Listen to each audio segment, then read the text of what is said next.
이때 모세와 이스라엘 자손이 이 노래로 여호와께 노래하니 일렀을 때 내가 여호와를 찬송하리니 그는 높고 영화로우시며 말과 그 탄 자를 바다에 던지셨음이로다. 여호와는 나의 힘이요 노래시며 나의 구원이시로다.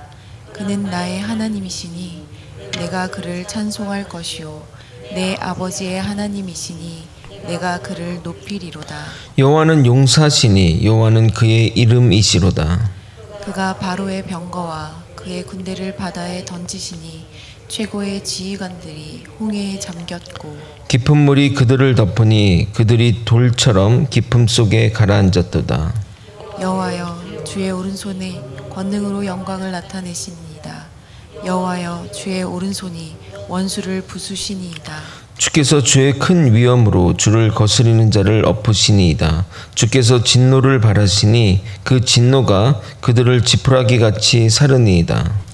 주의 콧김에 물이 쌓이되 파도가 언덕같이 일어서고 큰 물이 바다 가운데 엉기니이다. 원수가 말하기를 내가 뒤쫓아 따라잡아 탈취물을 나누리라. 내가 그들로 말미암아 내 욕망을 채우리라. 내가 내 칼을 빼리니 내 손이 그들을 멸하리라 하였으나 주께서 바람을 일으키심에 바다가 그들을 덮으니 그들이 거센 물에 납같이 잠겼나이다. 여호와여 신중에 주와 같은 자가 누구니이까? 주와 같이 거룩함으로 영광스러우며 찬송할 만한 위엄이 있으며 기이한 일을 행하는 자가 누구니이까?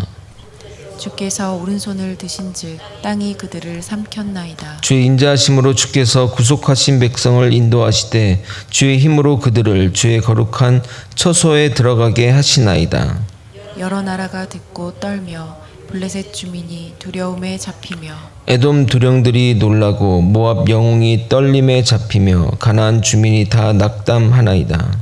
놀람과 두려움이 그들에게 임함에 주의 팔이 크므로 그들이 돌같이 침묵하여 싸우니 여호와여 주의 백성이 통과하기까지 곧 주께서 사신 백성이 통과하기까지였나이다. 주께서 백성을 인도하사 그들을 주의 기업의 산에 심으리이다. 여호와여 이는 주의 처소를 삼으시려고 예배하신 것이라. 주여 이것이 주의 손으로 세우신 성소로소이다. 여호와께서 영원무궁하도록 다스리시리로다. 바로의 말과 병거와 마병이 함께 바다에 들어가매 여호와께서 바닷물을 그들 위에 되돌려 흐르게 하셨으나 이스라엘 자손은 바다 가운데 마른 땅으로 지나간지라.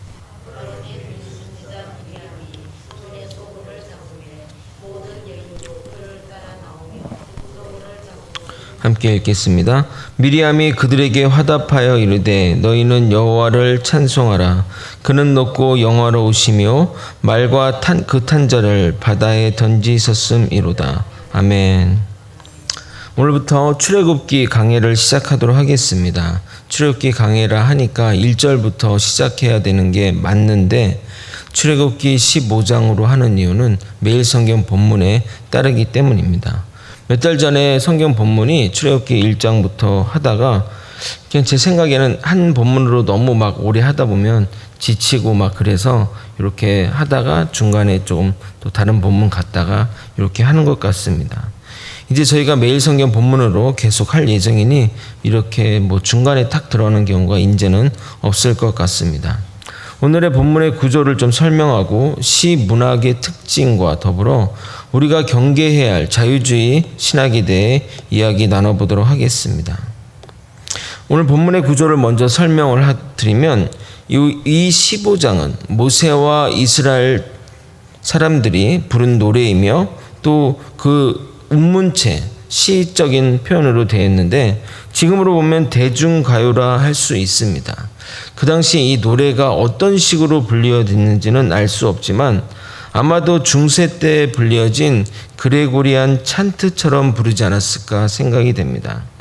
여러분도 그 그레고리안 찬트를 들으면 매우 좀 경건해지는 어떤 마음이 있는데 유튜브에 그레고리안 성가 또는 찬트로 검색해서 들으시면 중세 때 어떻게 이 성경 말씀을 기준으로 했던 시편 찬송들이 있을 예정이니까 한번 들어보셔도 좋을 것 같습니다.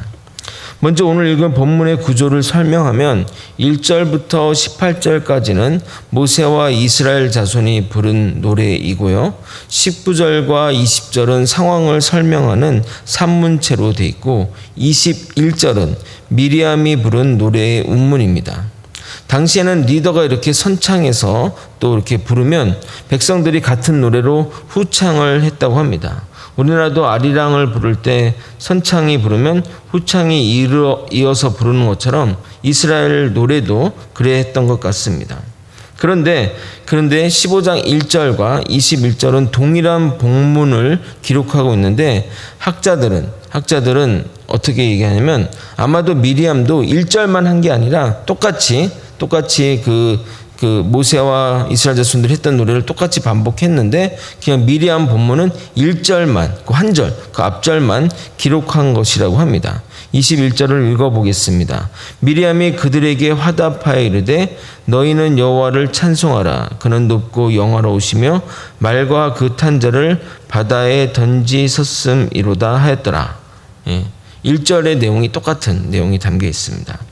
모세의 노래인 1절과 18절은 홍해에서 있었던 그 기적과 그리고 앞으로의 일들을 예언하고 있고, 그리고 13절부터 18절 이후에는 가나안 광야 가운데 있었던 대적들과의 어떤 전쟁의 이야기들을 기록하고 있습니다. 그리고 19절과 20절은 노래 가운데 어떤 상황들을 설명하는 산문의 기록으로 되어 있습니다. 19절 20절을 한번 읽어보겠습니다. 바로의 말과 병거와 마병이 함께 바다에 들어가매 여호와께서 바닷물을 그들 위에 되돌려 흐르게 하셨으나 이스라엘 자손은 바다 가운데서 마른 땅을 지나간지라. 아론의 누이 선지자 미리암이 손에 소고를 잡음에 모든 여인도 그를 따라 나오고 소고를 잡고 춤추니. 그리고 아까 읽은 21절은 그 모세의 누이자 여선지자 미리암의 화답가입니다. 위에서 부른 노래를 이제 반복해서 부른 걸로 추정이 됩니다.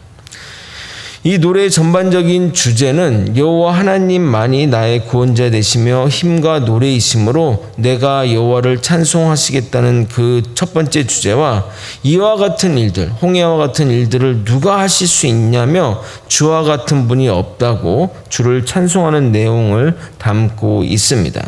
그래서 주제 구절은 2절과 11절입니다. 제가 두 부분을 한번 두 구절, 맨 밑에 부분 두 구절을 한번 읽어보도록 하겠습니다. 여호와는 나의 힘이요 노래시며 나의 구원이시로다. 그는 나의 하나님이시니 내가 그를 찬송할 것이요 내 아버지의 하나님이시니 내가 그를 높이리이다. 11절 보겠습니다. 여호와의 신중에 주 같은 자가 누구니까? 주와 같이 거룩함으로 영광스러우며 찬송할 만한 위엄이 있으며 기이한 일을 행하는 자가 누구니까? 이렇게 이 내용이 주제라고 할 수 있습니다. 이제 내용적인 내용들은 했고 이제 본격적으로 전하고 싶은 말씀을 전하도록 하겠습니다. 오늘 이 본문은 매우 논란이 많은 본문 중에 하나입니다. 저장 연대에 대한 의견들이 다양한데 여러 가지 의견들이 있습니다. 첫 번째는 홍해를 건넌 이 시점에 기록한 노래이다. 그 당시 불렀고 또 그때 불렀던 기록들이 된 것이다 라는 의견과, 두 번째는 원래부터 이런 노래가 있어 왔는데 이런 노래를 모세와 또 그 백성들이 차용한 것이다. 그러니까 그 전부터 원래 전해져 내려오던 얘기다라는 의견이 있고, 세 번째는 홍해의 기적이 지나고 난 후에 한참 지나서 이 모든 것들을 회고하면서 작성된 것으로, 그렇게 후대에 작성된 것으로 한다는 의견과, 마지막은 그 당시에도 썼고 또 후대에도 첨가했다는 이런 복합적인 의견이 있습니다. 물론 설교를 듣는 여러분이 그게 뭐가 중요하냐라고 말하겠지만 굉장히 중요합니다. 뭐 이런 것까지 알 필요 있을까 설교하는 저로서도 좀 고민이지만, 혹시 이런 이야기를 모르고 있다가 이런 얘기를 들으면 시험이 들기 때문에 미리 예방하는 차원에서 간단하게 말씀드리도록 하겠습니다. 아까 말한 첫 번째 의견은 본문의 위치와 마찬가지로 홍해를 건넌 이후 모세가 기록했고 그리고 그것을 노래했고 그것을 기록했다는 의견입니다. 다른 설명이 필요 없고 그냥 그 순서대로 쓰여졌다고 보면 됩니다. 두 번째 의견은 원래부터 있었다는 그 이유는 그 지역에 있던 가나안 지역에 있던 노래인데 모세가 그 노래를 차용했다는 것입니다. 1928년에 시리아에서 우가릿 문서가 발견이 되었는데 거기에는 이 시와 유사한 내용이 발견되었고 그리고 탄소 측정 연대를 통해 보니까 출애굽의 시기나 또는 그 이전 시대로 판명이 되면서 가나안 땅에 원래 존재했던 노래를 가져와서 기록한 것이 아니냐 하는 의견입니다. 세 번째는 출애굽을 한 이후에 후대에 기록된 의견으로서 왜 그러냐면 13절부터 17절까지의 기록 때문입니다. 제가 설명하기 앞서 먼저 좀 같이 한번 읽어보도록 하겠습니다. 13절부터 우리가 읽은 17절을 읽겠습니다. 주의 인자하심으로 주께서 구속하신 백성을 인도하시되 주의 힘으로 그들을 주의 거룩한 처소에 들어가게 하시나이다. 여러 나라가 듣고 떨며 블레셋 주민이 두려움에 잡히며 에돔 두령이 놀라고 모압 영웅이 떨림에 잡히며 가나안 주민이 다 낙담하다이다. 놀람과 두려움이 그들에게 임함에 주의 팔이 크므로 그들이 돌같이 침묵하였사오니 여호와여 주의 백성이 통과하기까지 곧 주께서 사신 백성이 통과하기까지였나이다. 주께서 백성을 인도하사 그들을 주의 기업의 산에 심으리이다. 여호와여 이는 주의 처소를 삼으시라고 예비한 것이라. 주여 이것이 주의 손으로 세운 성소로소이다. 아멘. 지금 이 내용이 어떤 거를 지금 찬양하고 있죠? 홍해를 건넌 백성들이 그 광야에서 그 가나안 땅으로 들어가기 전에 있었던 내용이기 때문에 지금 이 홍해를 건넌 요 시기의 이야기가 아닙니다. 그러니까 홍해 건넌 요 시점에는 이것이 미래의 예언으로 보면 되는데 그렇게 신학자들은 그렇게 보지 않고 후대의 일을 겪고 나서 이렇게 기록했다고 말하는 겁니다. 네 번째 의견은 12절까지 홍해를 건넌 그 시점에 기록이 되었고 13절과 17절은 후대에 또 기록하여 첨가했다는 절충 아닙니다. 여러분 제가 말씀드린 게 뭐냐면 첫 번째 의견을 제외하고 나머지 의견을 들으면 좀 시험이 들지 않습니까? 괜찮나요? 어떤 것이 맞는지는 모릅니다. 그러나 어떤 의견을 따른다고 해도 문제될 것이 없습니다. 여러분 모세 오경은 구전으로 내려왔던 것입니다.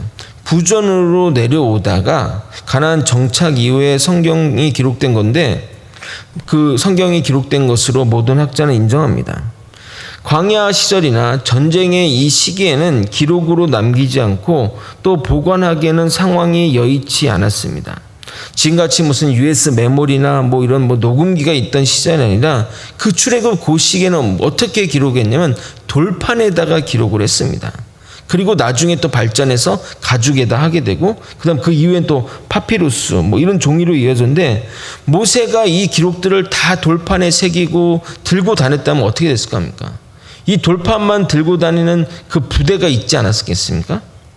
그런데 이스라엘 구전 문화는, 그러니까 구전으로 됐던 이 문화는 우리가 생각하는 이런 수준의 것이 아닙니다. 우리 할머니들이 옛날 옛적에 호랑이 담배 피던 시절에 이런 식의 어떤 그런 구전 문화가 아니라 한 명이 구술을 하면 그 나머지 두 명 이상의 사람이 그거를 듣고 그것을 또 다시 한번 반복해서 2차, 3차 검증을 합니다. 그래서 이 첫 번째 사람과 그 전승하는 이 사람이 똑같은지를 확인하고 2명, 3명 이상을 두고 계속 이렇게 하기 때문에 결코 오차가 있을 수 없습니다.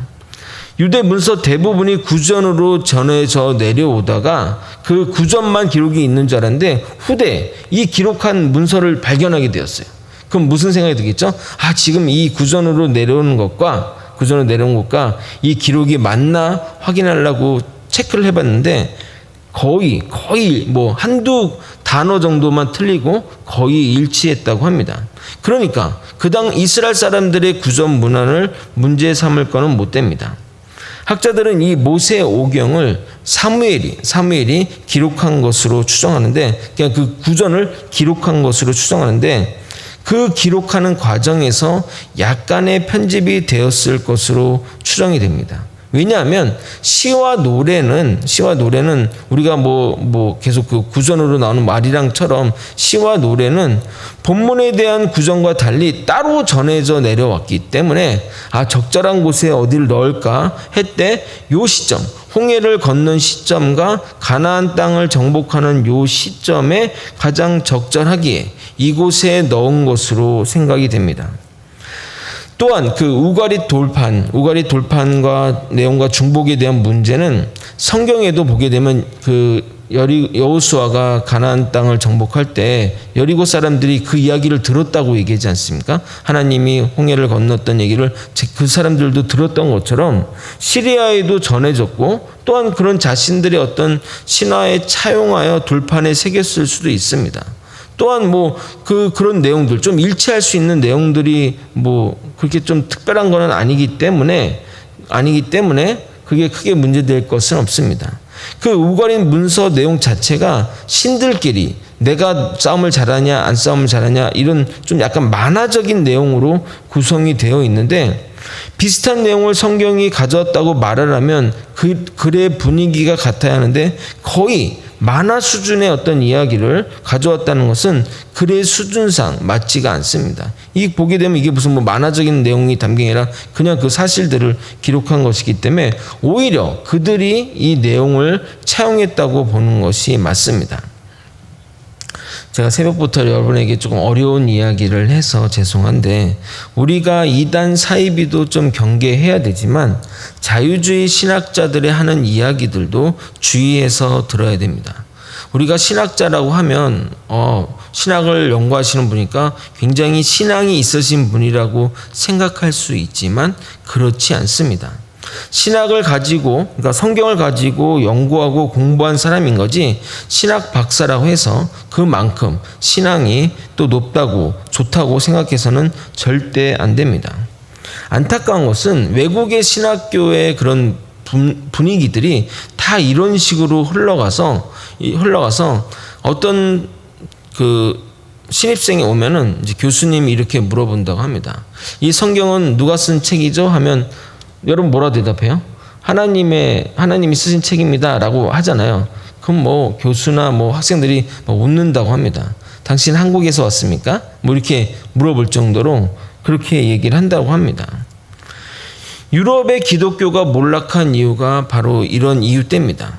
성경을 인류 고고학 서적처럼 다루듯이 검증을 하니 그들의 그 결론에 따르면 이거는 인간이 쓴 책이다. 인간의 어떤 여러 가지 어떤 편집된 책이다 라는 결론을 내리게 됩니다. 여러분, 인간이 쓴 책이라는 그런 것으로 보기 시작하면 그때부터는 성경의 권위는 무너지게 되고 더불어 하나님에 대한 신앙도 자연스럽게 무너지게 됩니다. 우리가 좀 이런 아직도 사대주의적인 문화가 있어서 외국에서 공부하고 온 사람을 되게 높게 쳐주지 않습니까? 사실 이름 있는 신학교에 나온 분들 대부분이 자유주의 신학을 하다 온 사람들이 대부분입니다.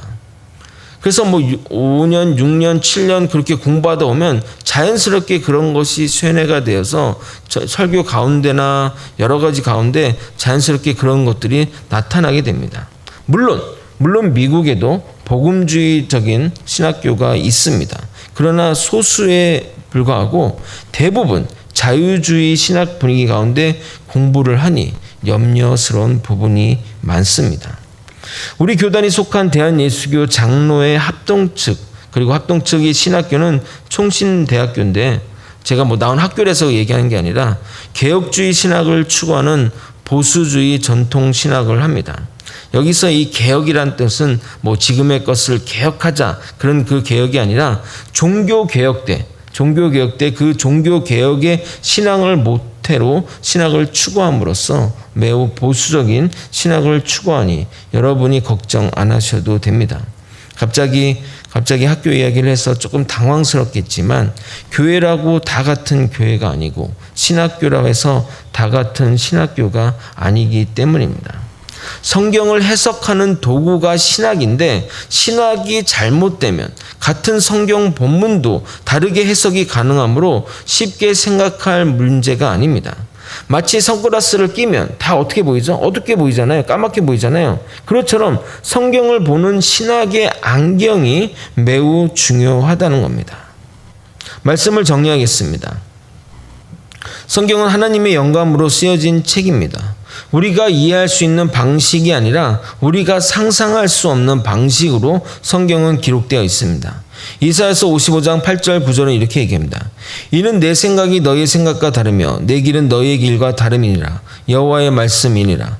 이는 하늘이 땅보다 높은 같이 내 길은 너희의 길보다 높으며 내 생각은 너희의 생각보다 높음이니라.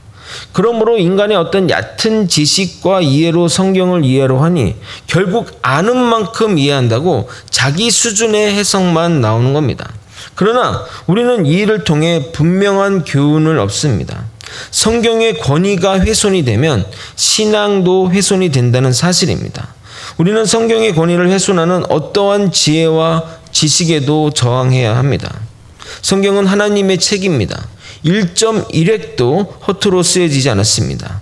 유사 이래로 이단과 사이비와 사단은 성경의 말씀을 오해시키고 자가 당착적으로 해석하고 성경의 권위를 폄하하고 훼손하려고 했습니다.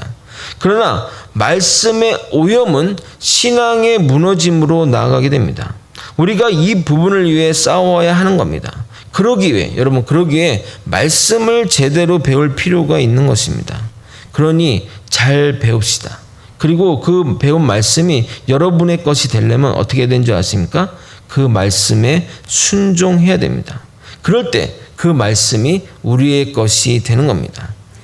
말씀 앞에서 순종함으로 주께 나아가는 저와 여러분이 되시길 예수님의 이름으로 기도드립니다. 아멘. 기도하시겠습니다. 하나님 아버지, 하나님의 말씀, 하나님의 모든 것들이 하나님으로부터 온 것이고 온전한 하나님의 지혜와 성령의 충만한 가운데 쓰여졌음을 고백합니다. 이것이 우리의 신앙이요, 우리의 믿음이요, 우리의 신학임을 고백합니다. 어떠한 세상의 어떤 조류와 또 자유주의 신학의 어떤 분위기들을 저항하며 성경을 지키고 성경을 보호하며 성경 말씀을 훼손되지 않고 바른 신학과 바른 아버지 정말 가치관으로 성경을 바라볼 수 있도록 이끌어 주시옵소서. 세상적인 어떤 문화와 조류에 휩쓸리지 않고 참된 말씀을 듣고 배우는 우리 거제 소망교회 성도들이 되게 하여 주시옵소서. 사랑이 많으신 예수 그리스도의 이름으로 기도드리옵나이다. 아멘. 주기도문으로 예배를 마치겠습니다. 하늘에 계신 우리 아버지여, 이름이 거룩히 여김을 받으시오며 나라에 임하옵시며 뜻이 하늘에서 이루어진 것 같이 땅에서도 이루어지이다. 오늘날 우리에게 이런 양식을 주시옵고 우리가 우리에게 죄진 자를 사하여 준 것 같이 우리의 죄를 사하여 주시옵고 우리를 시험에 들게 하지 마시옵고 다만 악에서 구하옵소서. 대개 나라와 권세와 영광이 아버지께 영원히 있사옵나이다. 아멘. 이 시간 함께 기도하실 때 들으신 말씀을 놓고 또 깊게 묵상하며 기도했으면 좋겠고, 또 우리나라와 민족과 또 북한 동포들을 위해 기도하시고 거제 소망교회 교회 또 목회자와 또 직분자들을 위해 그리고 교회가 또 정말 하나 되기를 위해 또 함께 기도했으면 좋겠고, 육신의 질병과 연약함으로 고통받는 환우들, 물질의 문제로 고통받는 환우들, 사람들, 또 여러 가지 관계의 문제로 아버지 힘들어하는 사람들, 아버지 말씀 가운데 아버지 회복되게 도와주시옵소서. 각 개인의 기도 제목 기도하시다가 자유롭게 돌아가도록 하겠습니다. 주님의 이름 한번 부르겠습니다. 주여. 이 시간 아버지 들으신 말씀 가운데 아버지 정말 깨달음이 있는 시간들이 되게 도와주시옵소서. 하나님의 말씀이 아버지 얼마나 달고 꿀송이 같은지 깨닫게 도와주시옵시고, 어떠한 아버지의 말씀을 훼손하는 그런 모든 것에 저항하며 하나님 말씀 안에 거하며 하나님 말씀을 잘 배워 아버지 바른 신앙, 바른 신앙으로 아버지 살아가는 우리 모두가 되게 도와주시옵소서.